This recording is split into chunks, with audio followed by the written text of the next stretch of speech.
नलबारि बाथाबारि गामि सामलाय आफाद आरो सानबोलावरि लाइमोन आफादनि बानजायनायाव खुंगा 12थि रंजालि बैसागु फोरबो फालिदों।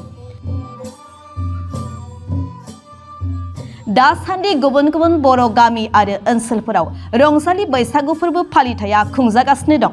बेबायदिनो उदालगुरि जिल्लानि सिङाव थानाय नलबारि गामि सामलाय आफादनि बानजायनायावबो सोलिफु बैसाग दाननि 9 आरो 10 अक्ट' एबा 23 आरो 24 एप्रिल खालि नलबारि गेलेग्रा फोथाराव साननैनि हाबाफारिजों खुंगा 12थि रंजालि बैसागु फोरबोखौ गाजा गोमजायै फालिदों।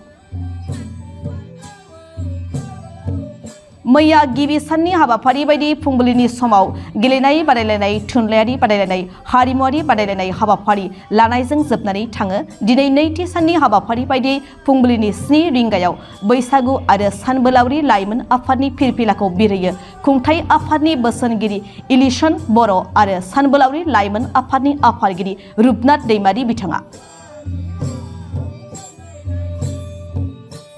बेनि अनगायैबो रुंसारिफोरनिसिम बिबार बावनाय जायो। बिबारखौ बावजेनो समाज सिबियारि पटिराम बर'आ गोदान बोसोर रंजालि बैसागुखौ नोजोर लाखिनानै बिफां फुलि गायनाय हाबाफारि लायो।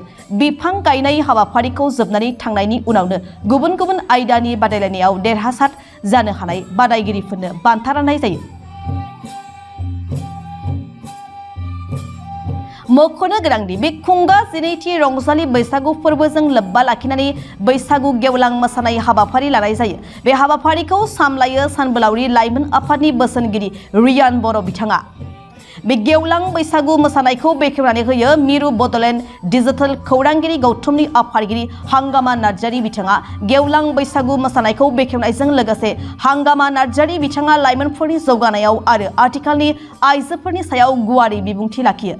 बे हाबाफारियावनो बाहागो लायो मिरु बड'लेण्ड डिजिटेल खौरांगिरि गौथुमनि लेङाइ नेहाथारि राजिब बर', बिथांजों लोगोसे उदालगुरि जिल्ला आबुबनि गाहाय नेहाथारि शर्मिला बर', बड'सानि खौरांगिरि दैमालुराम बर', लोगोसे खाग्राबारि ओनसोलनि समाज सिबियारि फोरोंगिरि मेलेमजिबि आरो बलाजार आलायस्रि बैसागु हानजा, थखनखाथा रैसुमै हारिमु आफाद, हिराबारि नाया ब्रेक राभा हानजा, बाथाबारि लाइमोन बैसागु हानजा आरो बिहामजो हानजानि बैसागु मोसानायजों खुंगा 12थि रंजालि बैसागु फोरबोआ गाजा गोमजायै जानानै थाङो।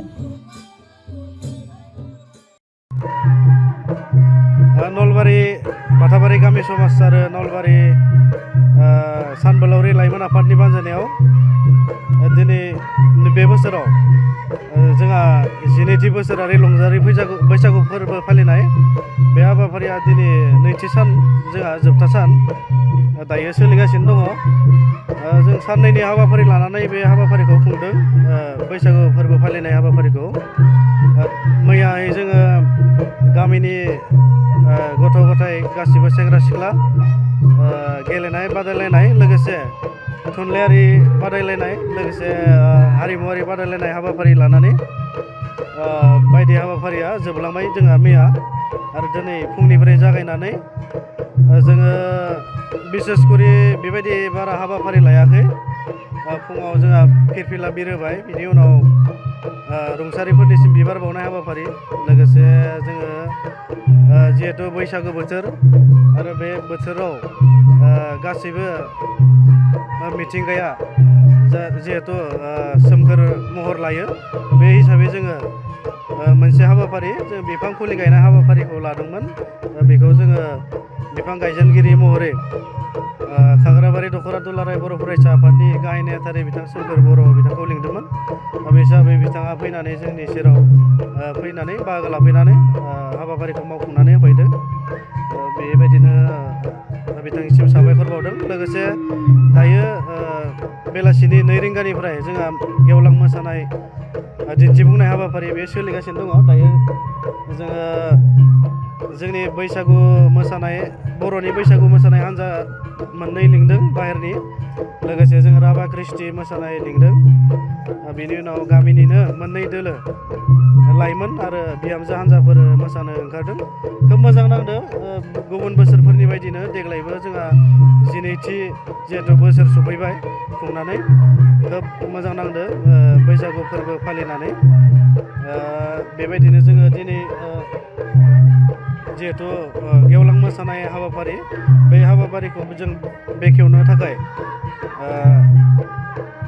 बड'लेण्ड डिजिटेल मिडिया एस'सिएशननि मानाव गेदेर जों आफादगिरि हांगामा नार्जारि सार बिथांखौ लिंदोंमोन आरो बे हिसाबैनो सारा जोंनिसिम फैनानै मेहेरगोनां बिबुंथिनि गेजेरजों जोंनि हाबाफारिखौ बेखेवनानै होलांबाय बेनि थाखायनो आं सार बिथांनिसिमबो साबायखर बावबाय आरो जोबनायाव जाहाथे नैबे बोसोरा बयनिबो जिउआव माने मोजां अनलायनाय आरो मोजां रादाब होफैयो बेखौनो इसोरनिसिम आर'ज गाबबाय आङो दिनै बेखिनिखौनो बुंबाय गोजोन्थों।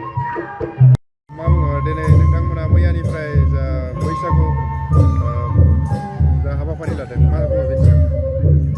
जोंहा बोसोरफ्रोमबो जिहेतु बैसागु फोरबोखौ जों लोब्बा लाखिनानै बैसागो गोदान बोसोरजों लोब्बा लाखिनानै जों बैसागु फोरबो खुंबोदों आरो बेबायदिनो थिग देग्लायबो जों साननैनि हाबाफारि लानानै 9 आरो 10 अक्ट'खौ लानानै जों साननैनि हाबाफारिजों माने गोबां हाबाफारिनि गेजेरजों खुंनो आखायाव लादों आरो बे हाबाफारिया जोंहा गिबि हाबाफारि मैया जानानै थांबाय आरो बे हाबाफारियाव जों माखासे इयुन जेनेरेसननि थाखाय उन्दै उन्दै लाइमोन सेंग्रा सिख्लानि माखासे माने जेनेरेसननि उथिफुनायनि थाखाय जों हाबाफारि लानाय जादोंमोन आरो बे हाबाफारिनि गेजेराव जोंहा गेलेनाय बादायलायनाय सोलोंथायारि बिथांखो लानानै जों लिटारेचार कम्पिटिसन आरो हारिमुवारि कम्पिटिसन बिब्दि खामानि हाबाफारिफोरखौ लानानै जों खुंफुंदों आरो बे साननैनि गेजेराव थांनाय सानाव जिखिनि जों हाबाफारि लाबाय जोबलांबाय थिग बिदिनो दिनै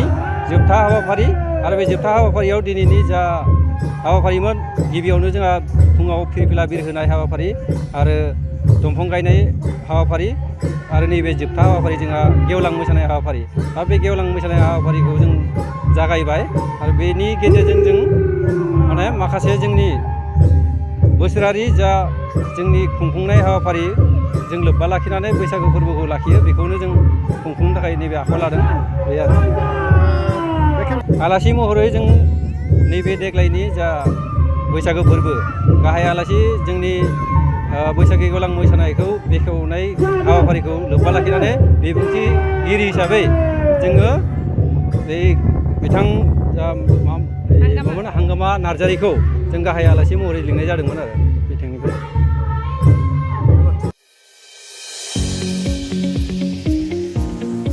ANM GNM नार्सिं आरो पेरामेडिकेल कर्स लानो गोसो गुदुं सोलोंसाफोरनि थाखाय गोजोनथाव खौरां। अदालगुरियाव doctor BR Ambedkar allied health इन्स्टिट्यूटआ नोंथांमोननि थाखाय लानानै फैदों ANM GNM नार्सिं आरो गुबुन गुबुन मेडिकेल कर्सनि मोजां खाबु। 2025-26 सोलोंथाइ बोसोरनि थाखाय सोलोंसाफोरनि मुं थिसननाया दासान्दि सोलिगासिनो दं। अदालगुरि सहरनि ब्रह्मसेबा आश्रमनि साखाथियाव थानाय doctor BR Ambedkar allied health इन्स्टिट्यूटआव 2025-26 गोदान सोलोंथाइ बोसोरनि थाखाय गाहायै ANM आरो GNM जों लोगोसे गुबुन पेरामेडिकेल कर्सफोरनि थाखाय मुं थिसननाया दासान्दि सोलिगासिनो दं। भारत सरकारजों गनायथि होजानाय बे सोलोंथाइ फसंथानाव ANM आरो GNM कर्सजों लोगोसे गुबुन पेरामेडिकेल कर्सफोर फारियै BSS Diploma in Medical Laboratory Technology, BSS Diploma in Accident and Emergency Technology, BSS Diploma in General Healthcare Maternity Assistant, Emergency Patient Care Technician, BSS Diploma in Sanitary Health Inspector, BSS Diploma in ECG Technician, X-ray Technician, nursing assistant आरो फिजियोथेरापि कर्सनि सोलोंथाइ लानो हागोन। बे सोलोंथाइ फसंथानाव रोंगौथि गोनां फोरोंगिरिफोर आरो पेरामेडिकेलनि गासै गोनां जौगा थाखोनि आगजुफोरनि खाबुनि गेजेरजों फोरोंथाइ होनाय जायो। लोगोसे थानायनि थाखाय हस्टेलनि खाबुखौ बे फसंथानाव मोननो हागोन। अब्ला मानोथो गोबाव खालामखो?